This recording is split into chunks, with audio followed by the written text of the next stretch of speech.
Diqqat! Fuqarolar tayyor turing. O'zbekistonning qator hududlarida 4-dekabr kuni yomg'ir yog'ishi ma'lum qilindi. Assalomu alaykum hurmatli tomoshabin. Tezkor yangiliklardan birinchilardan bo'lib xabardor bo'lishni istasangiz, videomiz ostida bir dona like va podpisatsiya tugmachasini bosib qo'yishni unutmang. O'zgidromet 4-dekabr uchun ob-havo prognozini e'lon qildi. Unga ko'ra payshanba kuni ayrim hududlarda yomg'ir yog'ishi kutilmoqda. Toshkent shahrida vaqti bilan biroz yomg'ir yog'adi. Harorat kechasi 2-4 daraja iliq, kunduzi 9-11 daraja iliq bo'ladi. Qoraqalpog'iston Respublikasi va Xorazm viloyatida ba'zi joylarda o'zgaruvchan bo'ladi. Kechasi va ertalab ba'zi joylarda biroz yomg'ir yog'adi. Harorat kechasi 3 daraja sovuq, -2 daraja iliq, kunduzi 3-8 daraja iliq bo'ladi. Buxoro va Navoiy viloyatlarida kechasi va ertalab ba'zi joylarda biroz yomg'ir yog'adi. Tuman tushishi mumkin. Harorat kechasi 0-5 daraja iliq, kunduzi 6-11 daraja iliq bo'ladi. Toshkent, Samarqand, Sirdaryo, Jizzax viloyatlarida ba'zi joylarda biroz yomg'ir yog'adi. Tuman tushishi mumkin.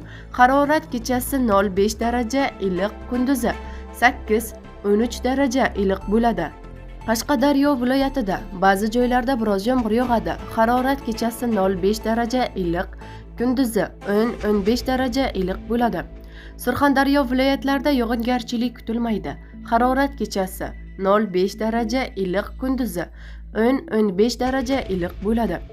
Andijon, Namangan va Farg'ona viloyatlarida ba'zi joylarda tuman tushishi mumkin. Harorat kechasi 3 daraja sovuq, -2 daraja iliq, kunduzi 8-13 daraja iliq bo'ladi. Respublikaning tog' oldi va tog'li hududlarida esa havo o'zgaruvchan bo'ladi. Ba'zi joylarda yog'ingarchilik, yomg'ir, qor bo'ladi. Ba'zi joylarda tuman tushishi mumkin. Harorat kechasi 2 daraja sovuq, -3 daraja iliq, kunduzi 3-8 daraja iliq bo'ladi.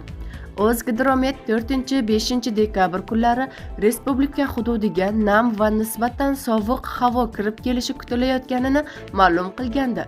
Prognozlarga ko'ra, dekabrning boshlarida respublika bo'yicha qish faslining boshi uchun biroz iliq va quruq ob-havo saqlanib turadi.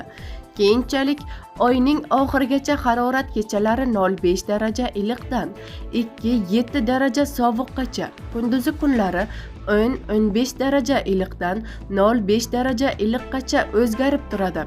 Yanvar oyi umumiy holatda normaga yaqin, ayrim hududlarda biroz sovuqroq bo'ladi. 3-10 kunlikda anomal sovuq kutilmoqda.